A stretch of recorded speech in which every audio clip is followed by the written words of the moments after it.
जय गुरु जी। कल रात को ना मैं ऐसे ही लेटी हुई थी, तो जैसे हमेशा दिमाग में रहता है कि सत्संग पे जाना है, सत्संग पे जाना है, और तबीयत ठीक नहीं है। तो मैं कह रही हूँ पर सत्संग पे तो जाना है ना, तबीयत भी ख़राब है तो क्या हो गया, अगर मैं सत्संग में जाऊँगी तो तबीयत ठीक हो जाएगी। तो मैं सत्संग पे चली जाती हूँ। सत्संग पे जाती हूँ, काफ़ी सारे लोग होते हैं, संगत होती है और गुरु जी बैठे होते हैं। वहाँ से मैं बाहर निकलती हूँ और अपने घर की तरफ जा रही हूँ। एकदम मुझे याद आता है, वो मैं अपना मोबाइल लाना तो भूल गई। मैं जो मेरे साथ होते हैं, मैं उनसे कहती हूँ, सुनो मेरा मोबाइल रह गया, आप प्लीज़ वापस लोगे गाड़ी, मोबाइल उठा लो। मैं वापस जाती हूँ, मोबाइल तो मेरा पड़ा होता है, लेकिन जब मैं उठाती हूँ तो उसमें कुछ नहीं होता। तो जो आंटी मेरे साथ होती है वो कहती है, अरे मोबाइल तो पड़ा है, लेकिन इसका सिम कोई चोरी करके ले गया। इनका सिम कोई चोरी करके ले गया, ओहो। तो मैं ऐसे ही उठाती हूँ, मैं कहती हूँ चलो कोई बात नहीं, हम नया सिम ले लेंगे। मैं थोड़ा आगे आती हूँ तो एकदम गुरुजी आते हैं कि लोग ना तेरा सिम चोरी करना चाहते थे, तो इसलिए वो तेरा सिम ले गए हैं। तो मैंने कहा मेरा सिम ले गए, मेरा सिम क्यों चोरी करना चाहते थे? कहते हैं वो चाहते थे कि तेरे में एनर्जी ना रहे। तो मैंने कहा ओ माय गॉड, ये भी ऐसे भी लोग हैं। अच्छा चलो कोई नहीं, कहते नज़र लग गई, नज़र ठीक हो जाएगी। मैंने कहा कोई बात नहीं, मैं नया सिम ले लेती हूँ।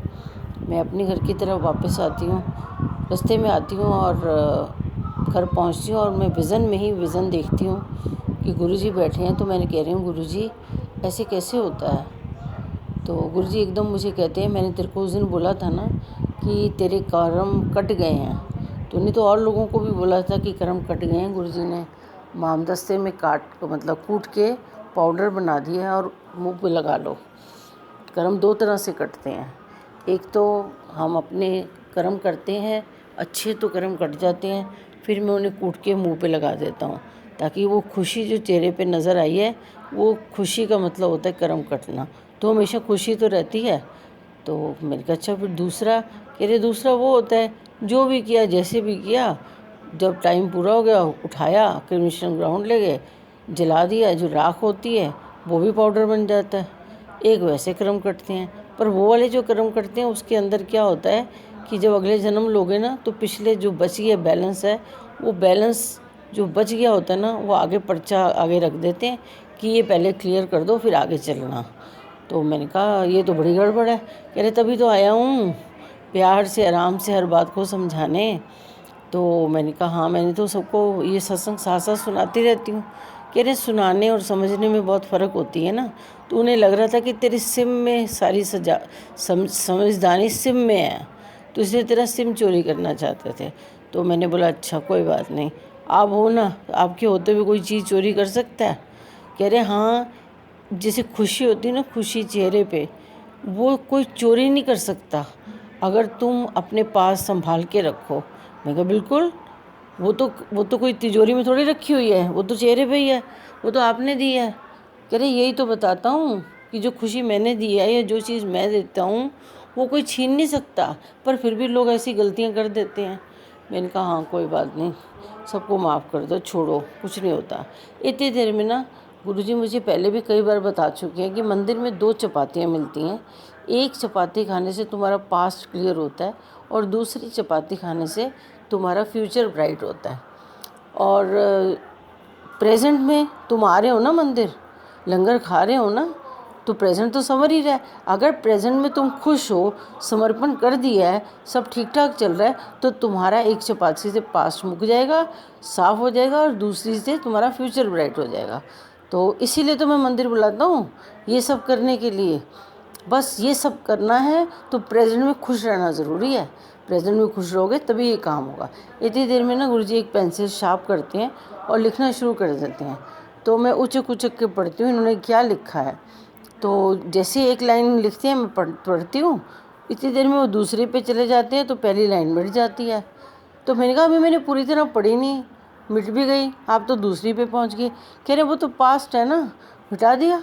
उधर क्या देखना तूने, प्रेजेंट में देख, मैं प्रेजेंट में क्या लिख रहा हूँ। फिर मैं वो पढ़ती हूँ, वो भी ऐसे 3-4 लाइन्स लिखते हैं, ऊपर वाली लाइन मिट जाती है। मैंने कहा गुरुजी मुझे तो दिख नहीं रही, ये क्या कर रहे हो? तो कह रहे हैं कि लोड़ है पास ਨੂੰ ਝਾਂਕ ਝਾਂਕ ਕੇ ਦੇਖਣ ਦੀ, ਅੱਗੇ प्रेजेंट ਵਿੱਚ ਚੱਲ, प्रेजेंट ਵਿੱਚ जीना सीखो, जो पिछला मुक गया सो मुक गया। इतने दिन में नीचे ना थोड़ा सा गुरु जी ने उर्दू सा लिख दिया, तो मैंने बोला ये क्या लिख रहे हो, ये तो उर्दू है, ये तो मुझे समझ ही नहीं आ रही, ये क्या लिखा है। तो एकदम मुझे कहते हैं क्यों पास्ट साफ हो रहा है, प्रेजेंट ਵਿੱਚ खुश हो तो इन्ना तो अंदाज़ा हो जाएगा ना कि तुसी फ्यूचर ब्राइट करने वास्ते की कीता है। बस वो अपने आप हौली हौली जिमें जिमें अगे जाओगे, ਜਦੋਂ ਪ੍ਰੈਜ਼ੈਂਟ ਇੱਕ ਦਿਨ ਮੁੱਕ ਜਾਏਗਾ ਅਗਲਾ ਦਿਨ ਤੁਹਾਨੂੰ ਪਤਾ ਲੱਗ ਜਾਏਗਾ ਅੱਜ ਤੁਸੀਂ ਕੀ ਕੀਤਾ, ਕੱਲ ਤੁਹਾਨੂੰ ਕੀ ਮਿਲੇਗਾ। ਇੰਨਾ ਜ਼ਿਆਦਾ ਨਾ ਦਿਮਾਗ ਨਾ ਲਾਇਆ ਕਰੋ। ਸਿੰਪਲ ਤਰੀਕਾ ਗੁਰੂ ਜੀ ਦਾ, ਸਿੰਪਲ ਤਰੀਕੇ ਨਾਲ ਰਹੋ, ਵੱਡੇ ਮੰਦਿਰ ਜਾਓ, ਲੰਗਰ ਖਾਓ, ਖੁਸ਼ ਰਹੋ, ਔਰ ਜਿੰਨੇ ਤੁਹਾਡੇ ਆਸ-ਪਾਸ ਨੇ ਸਭ ਨੂੰ ਖੁਸ਼ ਰੱਖਣਾ ਸਿੱਖੋ।